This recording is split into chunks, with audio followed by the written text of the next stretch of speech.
Thank you for the time to talk to Diversity Magazine, and we are going to be asking a couple of questions with Mayor Iveson today. So for sure, as you know, Mayor Iveson is running for re-election after his first term as Mayor of Edmonton. So the first question is, we want you guys to listen to how he presents himself. So how will you present yourself to our audience?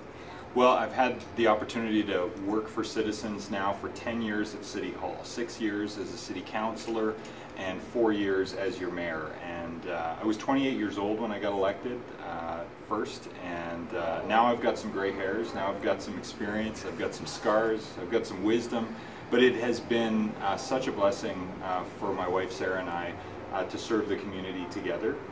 Really, public service is a family business for us. She has volunteered so much in the community with the United Way and with other organizations to try to make a difference for youth and for women in particular. So really the both of us have been blessed with the opportunity to meet Edmontonians from every walk of life in every part of our city, of every age, and reaffirm something we knew, which is that what everyone has in common in Edmonton is that they came here or stayed here because they know this is a great place to raise a family, a great place to have a better life, a great place to find a good job and opportunity. And that's gotten a little harder the last couple of years. We could talk about that some more. But you know, I feel like after 4 years I've learned a lot and have even more to contribute as mayor for 4 more years if I'm re-elected. I have those gray hairs now, and you know, we have a good city council. I think we could have an even better city council after this election, and I'm optimistic that Edmonton's really hitting its stride now, and that we can take the city to exciting places in the next 4 years working together, and that's why I'm running for another term as mayor. So after 4 years, what are the things that you want Edmontonians to know that you've achieved, and you think will stand out from every other thing? Well, we've done a lot, you know, some basic things that are really important to everybody. You know, we've worked hard to find good value for money for the taxes that people pay. We found over $90 million worth of efficiencies and cost avoidances in the city budget, and that means lower taxes for us all, more efficient services. I think it's important that we always have an eye to that, and our council's done some really good work there. We've also made some big changes in city administration. We really had a dysfunctional culture when I took over 4 years ago. We've made a lot of changes, personnel changes, policy changes, culture changes, to try to make sure that we don't have as many, there will always be some challenges, but that we don't have as many of the problems that we've had the last few years with bridges and with train planning projects that really just weren't handled well in the past. So we've made a lot of those changes just to address the basics. But we've done some other things too that are quite significant. Our work on End Poverty Edmonton and our work towards reducing homelessness and ultimately ending it is nation leading. Our work to combat racism and discrimination and Islamophobia, our work towards reconciliation with Indigenous people is also nation leading. There's much more work to do though. And some of our most important work has been all about building coalitions and collaboration when it comes to cooperating with our neighbors in the region on everything from transit to economic development, starting to think about metropolitan Edmonton as one strong region rather than a fragmented and fractured group of people who can't cooperate. That's what it was like 4 years ago. Again, that's been one of my most significant accomplishments, is uniting the region and the mayors and councillors and business leaders around us to work together to sell Edmonton Metro. And there's a lot of urgency for us to get out there and attract investment and attract people to this region so we can continue to grow. We can't go it alone individually, we have to hunt as a pack. Uniting the region's been one of the most significant accomplishments in my first term, though there's still a little more work to do in the region as well. Talking of more work to do, what are the things you think are left to be done, which you think the second term will help to clear that off? Well, we've had a lot of public engagement over the last couple of years when it comes to improving our transit system. You know, we've learned a lot of lessons from some of the LRT challenges that we've had, and as we build new LRT, I think we can build it better by separating the train from traffic. Not everywhere, that would be cost prohibitive, but in key places where conflict with traffic would hold up commerce, hold up commuters on main roads. So we've learned some lessons there. I think one of the things that we can do that's really important for people is overhaul our bus system too. Again, we've had lots of public engagement about what a better bus system would look like that would serve more people, get them to their destination faster, make more efficient use of the $300 million that we put into the bus system every year. So fixing the bus system is going to be a big priority for me.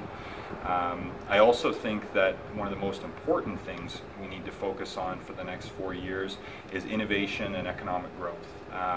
The economic conditions in Alberta are a lot worse than they were 4 years ago when I took over, and so we have to work even harder to create jobs here. But there's really good news out there. You know, Google choosing to locate their DeepMind artificial intelligence office here in Edmonton, of all places. This is their first international office out of the UK. And they chose Edmonton because of some of the exciting things that are happening at the University of Alberta in artificial intelligence, and that's an opportunity for us to grow new businesses, new solutions, new jobs in technology. And we can do remarkable things in food and agriculture and forestry and renewable energy as well that aren't just new things we haven't done before, but build on the economic strengths of this city and this region. So innovation and economic growth is really going to be my top priority in the next term if re-elected. So, for sure you have a long list of achievements, but what are the challenges you face? Well, one of the most significant challenges I touched on is the economy. But one of the other challenges we have is really making sure, this is a global challenge now, unfortunately, with what we've seen in the United States and other parts of the world recently, is we still have a long way to go to make sure that every Edmontonian has the opportunity to succeed here and is fully included and uplifted into opportunity here. And so we have challenges with racism, we have challenges with Islamophobia that we need to continue to call out when we see it. We need to make it awkward for those bigots and racists and Nazis and other people who've been emboldened, unfortunately, by bad leadership in other parts of the world. And so I think that in addition to the economy and creating jobs, we also have to ensure that every Edmontonian, regardless of what they look like or what their faith practice is or where they came from, has the opportunity to participate in that economy, has the opportunity to participate in public life, to work for the city or to run for city council or be the mayor. You know, man or woman, gay or straight, black or white. We still have a lot of work to do to include everybody in, and I think that's what Canadians want, I think that's what Edmontonians want, but continuing to foster that inclusion is one of the big challenges that every city has, and I think we've had some good leadership on that from the community. I think there's more we can do. So talking of inclusion and racism, I know the city is working on an action plan. Is there anything specific you want to add to that? Well, I think the action plan is important. I think the fact that it's not just the city developing it on its own, but that it's working with diverse communities in coalition to understand what are the issues that are faced by newcomers, what are the issues that are faced by Indigenous Edmontonians, and what can the city do as an employer, for example, to set a good example. So in our recruitment, can we go to name-blind recruiting? Because we know that there is sometimes discrimination based on gender or discrimination based on presumed country of origin based on names. And the federal government's doing a pilot project around name-blind recruiting. I'd like to see the city do the same. And I think that's important for us to hire the best people, but it's also important leadership from the city to model that to other employers. So we'll look forward to the recommendations from the community groups working with the city on this, because there is more to do. The Alberta government under Minister Egan is also working on engagement, community engagement. Have they been able to touch with the city, and is there anything you guys are working with them on? I really applaud the leadership, both from our federal government and our provincial government and from other municipal leaders. I think Canadians at all orders of government are united in the need to confront racism and bigotry and hatred. And the provincial government's new initiative specifically, I think, is going to be important for us to connect with. I think it's early days for it yet, but I think that those top-down initiatives and leadership statements are very important, but I truly believe that change when it comes to combating racism comes from the bottom up. It comes from community. It's going to happen with leadership at the grassroots level, and that's where I think the city is going to have an important role in implementing whatever the provincial government comes up with. So we look forward to working with them on that project. Okay, another thing you want to add? No, I think that's lots. I mean, I am looking forward to the campaign where we'll have an opportunity to talk about lots of different issues. It's the best time to dialogue with citizens, to hear what their concerns are, but even more importantly, what their aspirations are for the kind of city that we want to build. And you know, I truly believe Edmonton is moving forward now. We're emerging on the national stage as, I think, the Canadian city to watch. And so that's what I'm hearing from Edmontonians too, a renewed pride in our city. And so it's an exciting time to go into a focused conversation about where we go next. You know, I think we need more infill, not less, to build a more efficient city with more affordable housing choices, close to jobs and close to good transit. Like I said, we need to fix our bus system.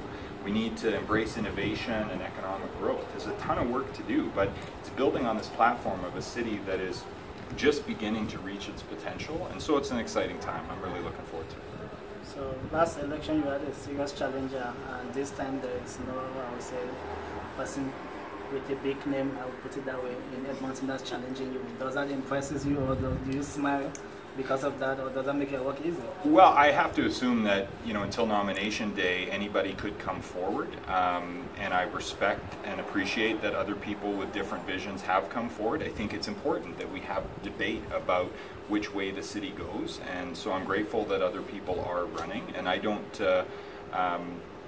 underestimate them at all. You remember, I got elected to City Council in the first place, and I was underestimated and dismissed myself. So I'll never make the mistake of dismissing anybody who puts themselves forward. I applaud the people who are running for mayor and for council for stepping forward. It adds to the debate.